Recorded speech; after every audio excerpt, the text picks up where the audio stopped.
Primary വിദ്യാലയത്തിൽ പഠിക്കുന്ന കുട്ടി വീടിന് പരിസരത്തെ കടകളിൽ നിന്ന് മധുര പലഹാരങ്ങളും മറ്റു വസ്തുക്കളും നിത്യേന മോഷ്ടിക്കുന്നു എന്നുള്ളതാണ് കച്ചവടക്കാരുടെയും നാട്ടുകാരുടെയും പരാതി. ഈ കുട്ടിയെ അവർ പിടിച്ച് പല സന്ദർഭങ്ങളിലായി താക്കീത് നൽകുകയും ഗുണദോഷിക്കുകയുമൊക്കെ ചെയ്തെങ്കിലും ദൈനംദിനമായി കുട്ടി ഈ തെറ്റ് ആവർത്തിച്ചുകൊണ്ടേയിരുന്നു. ഒടുവിൽ അവർ രക്ഷിതാവിനെ വിളിച്ചിട്ട് കാര്യഗൗരവത്തോടുകൂടെ വിഷയം ഓർമ്മിപ്പിച്ചു. ഇത് അപകടമാണ്. രക്ഷിതാവ് വളരെ ലാഘവത്തോടുകൂടെയാണ് കൈകാര്യം ചെയ്തത്. അദ്ദേഹം കുട്ടിയല്ലേ, അങ്ങനെയൊക്കെ ഉണ്ടാകും, എത്രയാണ് അതിന് പൈസ വേണ്ടതെങ്കിൽ അത് ഞാൻ തരാം എന്ന വളരെ നിസ്സാരമായ രൂപത്തിലാണ് അദ്ദേഹം അതിനെ കൈകാര്യം ചെയ്തത്.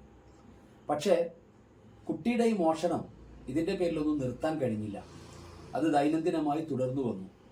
രക്ഷിതാവിനോട് വീണ്ടും വീണ്ടും ആളുകൾ വിഷയങ്ങൾ അവതരിപ്പിക്കുമ്പോഴും അദ്ദേഹം അതിനെ നിസ്സാരമായിട്ട് തന്നെ കാണുകയും ചെയ്തു. പക്ഷേ ഇപ്പോൾ കുട്ടി പ്രൈമറി വിദ്യാലയത്തിലാണെങ്കിൽ തന്നെയും കുട്ടിയുടെ സ്വഭാവവും പെരുമാറ്റവും കണ്ടാൽ വളരെ വലിയ പക്വത പാർന്ന ആളുകളുടെ പെരുമാറ്റം പോലെയാണ്. പക്ഷെ അത് മാന്യമായ ഇടപെടലോ മാന്യമായ സംസാരമോ അല്ല. ആ കുട്ടി ആ നാട്ടിലെ പ്രധാനമായ ഒരു വില്ലന്റെ റോളിലാണ് ഇന്ന് പ്രവർത്തിച്ചു കൊണ്ടിരിക്കുന്നത്. ആരെന്തു പറഞ്ഞാലും തർക്കുത്തരം പറയുക, ആരെന്തെങ്കിലും ഗുണദോഷിച്ചാൽ അതിനെ ചോദ്യം ചെയ്യുക, ഈ രൂപത്തിൽ ആ നാട്ടിലെ പ്രധാനമായ ഒരു വില്ലനായി ആ കുട്ടി മാറുമ്പോൾ ആരാണ് ആ കുട്ടിയെ ആ രൂപത്തിലുള്ള വില്ലത്തരത്തിലേക്ക് എത്തിച്ചത് എന്നുള്ളതാണ് നമ്മൾ ഗൗരവത്തോടുകൂടെ മനസ്സിലാക്കിയെടുക്കേണ്ടത്. ഒരു കുട്ടിയെ വളർത്തിക്കൊണ്ടുവരുന്നതിൽ പ്രധാനമായ റോള് വഹിക്കുന്നത് രക്ഷിതാക്കളാണ്. ഒരു കുട്ടിയെ എന്താക്കണം എന്ന് തീരുമാനിക്കാൻ ഒരു രക്ഷിതാവിനെ കൊണ്ട് സാധിക്കും. പ്രവാചകർ തിരുമേനി സ്വല്ലല്ലാഹു അലൈഹി വസല്ലമ തങ്ങൾ പറഞ്ഞ മനോഹരമായ ഒരു വാക്കുണ്ട്: എല്ലാ കുട്ടികളും ശുദ്ധ പ്രകൃതിയിലാണ് പിറക്കുന്നത്. അവർ ഏതു മാർഗത്തിലേക്കും മാറ്റിയെടുക്കുന്നത് അവരുടെ മാതാപിതാക്കളാണ് എന്ന ആശയം വരുന്ന മനോഹരമായ ഒരു വചനം പ്രവാചകർ തിരുമേനി പറഞ്ഞതായിട്ട് നമുക്ക് കാണാൻ കഴിയും. ഈ കുട്ടിയെ ഈ നാട്ടിലെ പ്രധാനമായ വില്ലൻ റോഡിലേക്ക് കൊണ്ടുപോകുന്നത് ആ രക്ഷിതാവ് തന്നെയാണ്. എന്തുകൊണ്ടാണ് ഇങ്ങനെ എത്തിച്ചേരുന്നത്? രക്ഷിതാവിന് തൻ്റെ രക്ഷാകർതൃത്വം എന്ന് പറയുന്ന ഉത്തരവാദിത്തം എന്താണെന്നുള്ള തിരിച്ചറിവില്ലാത്തതാണ് കാര്യം. ആർക്കും രക്ഷിതാവാകാം, പക്ഷേ തൻ്റെ കുട്ടികളെ നേരായ മാർഗത്തിലേക്ക് കൊണ്ടുപോകാൻ കഴിയുന്ന രക്ഷിതാവാകാൻ എല്ലാവർക്കും കഴിയണമെന്നില്ല. നമ്മൾ രക്ഷാകർതൃത്വത്തെ നമ്മൾ ഇന്ന് കാണുന്ന രൂപത്തിലൊന്ന് വിലയിരുത്തിയാൽ 3 വിഭാഗം രക്ഷിതാക്കളെ നമുക്ക് കാണാൻ കഴിയും. ഒന്ന് സ്വേച്ഛാധിപതികളായ രക്ഷിതാക്കളാണ്. മറ്റൊന്ന് നമുക്ക് കാണാൻ കഴിയുക ആധികാരികമായ രക്ഷാകർതൃത്വം നിർവഹിക്കുന്നവരാണ്. മൂന്നാമതായിട്ട് നമുക്ക് കാണാൻ കഴിയുന്നത് അപ്രതിബദ്ധതയുള്ള രക്ഷിതാക്കളാണ്. എന്താണ് ഇവരുടെ പെരുമാറ്റ രീതികൾ? ആദ്യം നമ്മൾ സൂചിപ്പിച്ചതുപോലെ സ്വേച്ഛാധിപതികളായ രക്ഷിതാവ്. ആ രക്ഷിതാവ് തൻ്റെ കുട്ടികളോട് എങ്ങനെയാണ് പെരുമാറുന്നത് എന്നാണ് നമ്മൾ വിലയിരുത്തേണ്ടത്. അവർക്ക് കുട്ടികളുടെ കാര്യത്തിൽ അതീവ ശ്രദ്ധയുണ്ടാകും. ആ കുട്ടിയെ വീട്ടിൽ നിന്ന് എങ്ങോട്ട് പുറത്തിറക്കാൻ അനുവദിക്കില്ല. വളരെ വലിയ നമ്മൾ പറയുന്നത് പോലെ സ്ട്രിക്റ്റ് ആയിട്ടാണ് ആ കുട്ടികളെ വളർത്തിയെടുക്കുക. ആ രക്ഷിതാക്കൾ കുട്ടികളോട് നിരന്തരമായി അരുതായ്മകൾ പറയും. പക്ഷേ ആ അരുതായ്മയുടെ കാരണം എന്താണെന്ന് ആ കുട്ടിയോട് വിശദീകരിച്ചു കൊടുക്കില്ല. കുട്ടികളോട് അവർ പലതും ഇങ്ങോട്ട് ആവശ്യപ്പെടും. തൻ്റെ മുന്നിലേക്ക് വീണ് കിടക്കുന്ന തൻ്റെ കയ്യിലുള്ളൊരു പേനയാണെങ്കിൽ പോലും അതെടുത്തു തരാൻ തൊട്ടപ്പുറത്തെ റൂമിൽ നിൽക്കുന്ന കുട്ടിയെ വിളിച്ചു വരുത്തി പറയുമെങ്കിലും ആ കുട്ടിക്ക് വേണ്ടി തിരിച്ചൊന്നും അങ്ങോട്ട് നൽകില്ല. മാത്രമല്ല, അത്തരത്തിലുള്ള രക്ഷിതാക്കളുടെ കുടുംബാന്തരീക്ഷം വളരെ ഇടുങ്ങിയതായിരിക്കും. അതോടൊപ്പം ഈ കുട്ടികളുടെ അഭിരുചിയെക്കുറിച്ച് ആ രക്ഷിതാവിന് അറിയുകയുമില്ല. ഇങ്ങനെയുള്ള രക്ഷാകർതൃത്വമാണ് സ്വേച്ഛാധിപതികളായ രക്ഷിതാക്കൾ എന്ന് പറയുന്നത്. ഇവരുടെ കൂട്ടത്തിൽ വളർന്നു വരുന്ന കുട്ടികൾ ഭാവിയിലായിത്തീരുന്നത് വളരെ അപകടകരമായ ഒരു അവസ്ഥയിലാണ്. തങ്ങളുടെ ജീവിതത്തിൽ അവർ എപ്പോഴും കൽപ്പനകൾ മാത്രമാണ് കേട്ടിട്ടുള്ളത്. അവരുടെ ജീവിതത്തിൽ അരുതായ്മകൾ മാത്രമാണ് അവർ കേട്ടിട്ടുള്ളത്. അതിന്റെ കാരണം എന്താണെന്ന് അവർ അറിഞ്ഞിട്ടില്ല. അതിന്റെ നന്മയും തിന്മയും തിരിച്ചറിയാൻ അവർക്ക് അവസരം ലഭിച്ചിട്ടില്ല. ഈ കുട്ടികളോട് അതീവ ശ്രദ്ധ രക്ഷിതാവ് പുലർത്തുന്നുണ്ടെങ്കിലും ആ കുട്ടിക്ക് യാതൊരുവിധ സ്വാതന്ത്ര്യവും ന്യായമായ കാര്യങ്ങളിൽ പോലും രക്ഷിതാവ് നൽകിയിട്ടില്ല. ഈ കുട്ടികൾ ഭാവിയിലായിത്തീരുന്നത് അല്പം സ്വാതന്ത്ര്യം ലഭ്യമാകുമ്പോൾ ആ സ്വാതന്ത്ര്യത്തെ മുഴുവനും ദുരുപയോഗം ചെയ്യുന്ന കുട്ടികളായിട്ട് നമുക്ക് അവരെ കാണാൻ കഴിയും. ഈ കുട്ടികളാണ് വീട്ടിൽ നിന്ന് പുറത്തിറങ്ങുമ്പോൾ വലിയ വലിയ അപകടങ്ങളിലേക്ക് എത്തിച്ചേരുന്നത്. മദ്യപാനികളാവാം, അതുപോലെ തന്നെ മയക്കുമരുന്നിന് അടിമകളൊക്കെ ആയിത്തീരാം ഈ കുട്ടികൾ. ഇവിടെ രക്ഷിതാവ് ചെയ്യേണ്ട കാര്യം അരുതായ്മകൾ പറയുമ്പോൾ അതിൻ്റെ കാരണങ്ങളെ വിശദീകരിച്ചു കൊടുക്കണം. കുട്ടിക്ക് സ്വാതന്ത്ര്യം അനുവദിക്കണം. അതോടൊപ്പം കുട്ടിയെ നിയന്ത്രിക്കുകയും വേണം.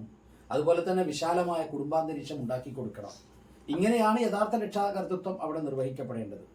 രണ്ടാമത്തെ രക്ഷിതാവിനെ നമുക്ക് കാണാൻ കഴിയുന്നത് ആധികാരികമായ രക്ഷാകർതൃത്വമാണ്. അവിടെ നമുക്ക് കാണാൻ കഴിയുക ആ രക്ഷിതാവിൻ്റെ പെരുമാറ്റത്തിൽ കുട്ടികളുടെ താല്പര്യങ്ങളെ നന്നായി പരിഗണിക്കും. കുട്ടികൾ താല്പര്യങ്ങൾ പറയുന്നതെല്ലാം ആ രക്ഷിതാവ് നിർവഹിച്ചു കൊടുക്കുമെന്നല്ല. കുട്ടികൾ തങ്ങളുടെ ആഗ്രഹങ്ങൾ പറയുമ്പോൾ ആ ആഗ്രഹത്തിൽ നല്ലതിനെ കുട്ടികൾക്ക് അനുവദിച്ചു കൊടുക്കും. കുട്ടികൾ പറയുന്ന ആഗ്രഹങ്ങളിൽ ശരിയല്ലാത്തതുണ്ടെങ്കിൽ അത് അവരോട് അതിൻ്റെ കാര്യകാരണങ്ങളെ ബോധ്യപ്പെടുത്തി ആ കുട്ടികൾക്ക് അതിൻ്റെ തെറ്റുകൾ ബോധ്യപ്പെട്ട് അവർ അതിൽ നിന്ന് മാറിപ്പോകുന്ന സാഹചര്യം ഉണ്ടാകും. രണ്ടാമത്, ഏതൊരു കാര്യത്തിൻ്റെയും ആവശ്യകത എന്താണെന്ന് ബോധ്യപ്പെടുത്തും. അതുപോലെ തന്നെ കുട്ടികൾക്ക് സ്വാതന്ത്ര്യം നൽകും. പക്ഷെ ആ സ്വാതന്ത്ര്യം നൽകുമ്പോൾ തന്നെ നല്ലതല്ലാത്ത കാര്യങ്ങളെ കൃത്യമായി രക്ഷിതാവ് ബോധ്യപ്പെടുത്തുകയും ചെയ്യും. ഇങ്ങനെയുള്ള രക്ഷാകർതൃത്വത്തിൽ വളർന്നു വരുന്ന കുട്ടികളാണ് ഭാവിയിൽ ഏറ്റവും നല്ല കുട്ടികളായി മാറി വരുന്നത്. അവർക്ക് തികഞ്ഞ ജനാധിപത്യ ബോധമുണ്ടാകും. അവർ നാടിനും നാട്ടുകാർക്കുമെല്ലാം കൃത്യമായി കാര്യങ്ങളിൽ ഇടപെട്ടുകൊണ്ട് സ്വീകാര്യമായ പ്രവർത്തനങ്ങൾ നിർവഹിക്കുന്നവരായിരിക്കും. എല്ലാ മേഖലകളിലും നന്മകൾ ഇവർ പ്രവർത്തിച്ചു കൊണ്ടിരിക്കും. ആത്മവിശ്വാസമുള്ള കുട്ടികളായി മാറിത്തീരും. എല്ലാവരോടും ശുഭാപ്തി വിശ്വാസത്തോടു കൂടെയാണ് ആ കുട്ടികൾ പെരുമാറുക. ആധികാരികമായ രക്ഷാകർതൃത്വമാണ് ഒരാളിൽ പ്രധാനമായും ഉണ്ടായിത്തീരേണ്ടത്. എന്നാൽ മൂന്നാമത്തെ ഒരു രക്ഷാകർതൃത്വമുണ്ട്, അപ്രതിബദ്ധത രക്ഷാകർതൃത്വം. അവരുടെ പ്രത്യേകത എന്ന് പറയുന്നത് കുട്ടികളുടെ കാര്യത്തിൽ തീരെ ശ്രദ്ധയുണ്ടാവില്ല. എന്ത് തെറ്റുകൾ കണ്ടാലും കുട്ടികളെ ന്യായീകരിക്കും. കുട്ടികൾക്ക് സമ്പൂർണമായ സ്വാതന്ത്ര്യം അനുവദിക്കും. കുട്ടികളുടെ വിഷയങ്ങളിൽ അവർക്ക് സ്വതന്ത്രമായി തീരുമാനിക്കാനുള്ള അവസരങ്ങൾ ഉണ്ടാക്കി കൊടുക്കും. അപ്പോൾ നമ്മൾ ഇതിൻ്റെ തുടക്കത്തിൽ പറഞ്ഞ ഒരു കുട്ടിയുണ്ട്. ആ കുട്ടിയുടെ രക്ഷിതാവിനെ നമ്മൾ വിലയിരുത്തുമ്പോൾ ഈ അപ്രതിബദ്ധതയുള്ള രക്ഷിതാവായിട്ടാണ് നമുക്ക് അദ്ദേഹത്തെ കാണാൻ കഴിയുക. കുട്ടിയുടെ കാര്യത്തിൽ തീരെ ശ്രദ്ധയില്ല. നമ്മളൊന്ന് ഓർത്തു നോക്കൂ, ഈ കുട്ടിയെ യഥേഷ്ടം കടകളിലേക്ക് പോയി മോഷ്ടിക്കാനുള്ള സാഹചര്യം ആ കുട്ടിക്ക് ഉണ്ടാക്കി കൊടുക്കുന്നത് ഈ രക്ഷിതാവിൻ്റെ ശ്രദ്ധയില്ലായ്മയാണ്.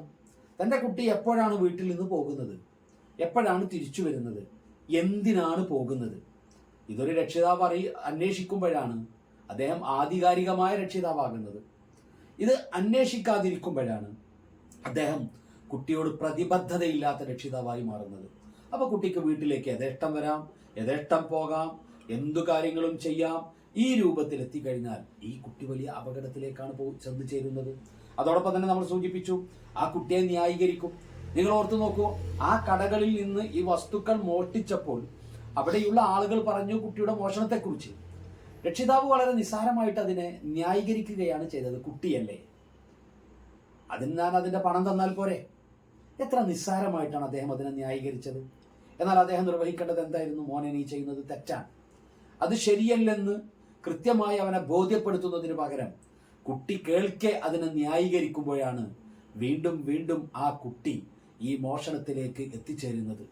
അതിൻ്റെ അവസാനത്തെ ദുരന്തം നിങ്ങൾ ആലോചിച്ച് നോക്കൂ. നിങ്ങൾ അവനക്ക് ആരെയും ഭയപ്പാടില്ല. അവനോട് ആര് നാട്ടിൽ ഗുണദോഷിച്ചിട്ടും കാര്യമില്ല. എല്ലാവർക്കും മുമ്പിൽ പുച്ഛത്തോടുകൂടെ ഇടപെട്ടുകൊണ്ട് താൻ ഉദ്ദേശിച്ചതെന്തോ അത് ഭംഗിയായി അവൻ നിറവേറ്റുന്ന അവസ്ഥയിലേക്ക് ആ കുട്ടി എത്തിച്ചേരും. അതുപോലെ തന്നെ ഈ രക്ഷിതാക്കൾ കുട്ടികൾക്ക് പൂർണ്ണ സ്വാതന്ത്ര്യമാണ് നൽകുക. വീടുകളിൽ കുട്ടികൾക്ക് യഥേഷ്ടം വരാം, കുട്ടികൾക്ക് യഥേഷ്ടം പോകാം, യാതൊരു പ്രശ്നവും ഉണ്ടാവില്ല. എപ്പോൾ വേണമെങ്കിലും കുട്ടിക്ക് ഏത് നട്ടപ്പാതിര സമയത്തും വീട്ടിലേക്ക് കടന്നു വരാം, യാതൊരു പ്രശ്നങ്ങളുമില്ല. അത് ചോദ്യം ചെയ്യില്ല. അങ്ങനെ വന്നാൽ എന്താ ഉണ്ടായിത്തീരുന്നത്? നമ്മളിന്ന് പരിസരങ്ങളിൽ കാണുന്ന അപകടങ്ങളെയൊക്കെ, കുട്ടികൾ അകപ്പെടുന്ന കെണികളെയൊക്കെ കുറിച്ച് നമ്മൾ നിരീക്ഷിച്ചു കഴിഞ്ഞാൽ നമുക്ക് കാണാൻ കഴിയുക ഇത്തരത്തിലുള്ള പ്രതിബദ്ധതയില്ലാത്ത രക്ഷിതാക്കളുടെ മക്കളായത് കാരണത്താലാണ് ആ മക്കൾ ഇതുപോലുള്ള വഴിപിഴക്കലിലേക്ക് എത്തിച്ചേർന്നത് എന്ന് നമുക്ക് കൃത്യമായി ബോധ്യപ്പെടും. അതുപോലെ തന്നെയാണ് കുട്ടികൾക്ക് തീരുമാനങ്ങൾ സ്വതന്ത്രമായി എടുക്കാനുള്ള അവസരം നൽകും ഇത്തരത്തിലുള്ള രക്ഷിതാക്കൾ. സത്യത്തിൽ കുട്ടികൾക്ക് ഒരുപാട് ആഗ്രഹങ്ങളും ആവശ്യങ്ങളുമുണ്ട്. ഒരു പ്രതിബദ്ധതയുള്ള രക്ഷിതാവാണ് എങ്കിൽ ഞാൻ നേരത്തെ സൂചിപ്പിച്ചതുപോലെ കുട്ടി തൻ്റെ ആഗ്രഹം പറയുമ്പോൾ ആ ആഗ്രഹം നല്ലതാണെങ്കിൽ അതിനെ ശരിവെച്ചു കൊടുക്കുകയും അത് യാഥാർത്ഥ്യമാക്കുന്നതിനുള്ള പിന്തുണ നൽകുകയും ചെയ്യണം. എന്നാൽ കുട്ടി പറയുന്ന കാര്യം ശരിയല്ലെങ്കിൽ, അത് സ്വീകാര്യമല്ലെങ്കിൽ, അതിൻ്റെ ശരിയും തെറ്റും ബോധ്യപ്പെടുത്തണം. എന്നാൽ അപ്രതിബദ്ധതയുള്ള രക്ഷിതാവ് ചെയ്യുന്നത് കുട്ടിക്ക് സർവ്വ സ്വാതന്ത്ര്യം നൽകുകയാണ്. അപ്പോൾ സർവ്വ സ്വാതന്ത്ര്യം നൽകുമ്പോൾ എന്ത് തന്നെ മോശപ്പെട്ട പ്രവർത്തനങ്ങളായാലും, എന്തു തന്നെ നാടിനോ നാട്ടുകാർക്കോ ദോഷകരമായ പ്രവർത്തനമാണെങ്കിലും അതെല്ലാം സ്വന്തമായി തീരുമാനിക്കാനും നടപ്പിലാക്കാനുമുള്ള അവസരം ആ കുട്ടിക്ക് ലഭ്യമാവുകയും ചെയ്യുന്നു. അങ്ങനെ കുട്ടികൾ വളർന്നു വന്നാൽ നിങ്ങൾ ആലോചിച്ച് നോക്കൂ, അതിൻ്റെ അപകടം എത്രത്തോളം ഉണ്ടാകുമെന്ന്. ആ കുട്ടികൾക്ക് ആരോടും പ്രതിബദ്ധത ഉണ്ടാവില്ല, ആരോടും കടപ്പാടുണ്ടാവില്ല, ജനാധിപത്യത്തെ ആ കുട്ടികൾ സ്വീകരിക്കാനില്ല.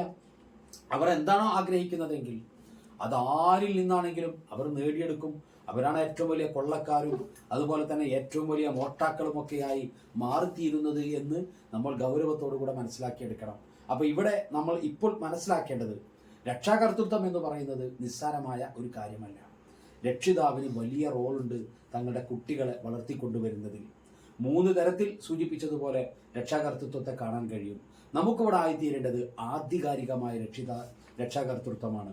അത് കുട്ടികളെ നമ്മുടെ കൂടെ നിർത്തി, കുട്ടികളോട് ശരിയും തെറ്റും പറഞ്ഞു കൊടുത്ത്, കുട്ടികളെ ഗുണദോഷിച്ച്, കുട്ടികൾക്കെപ്പോഴും ഒരു അഭയമായി രക്ഷിതാക്കൾ മാറുന്ന സാഹചര്യം ഉണ്ടായിക്കഴിഞ്ഞാൽ ആ കുട്ടികളാണ് പഠനരംഗത്തും അതുപോലെ തന്നെ കടപ്പാടും ബാധ്യതയുമെല്ലാം മികച്ചതായ രൂപത്തിൽ നിർവഹിക്കുന്ന നല്ല മക്കളായി തീരുക.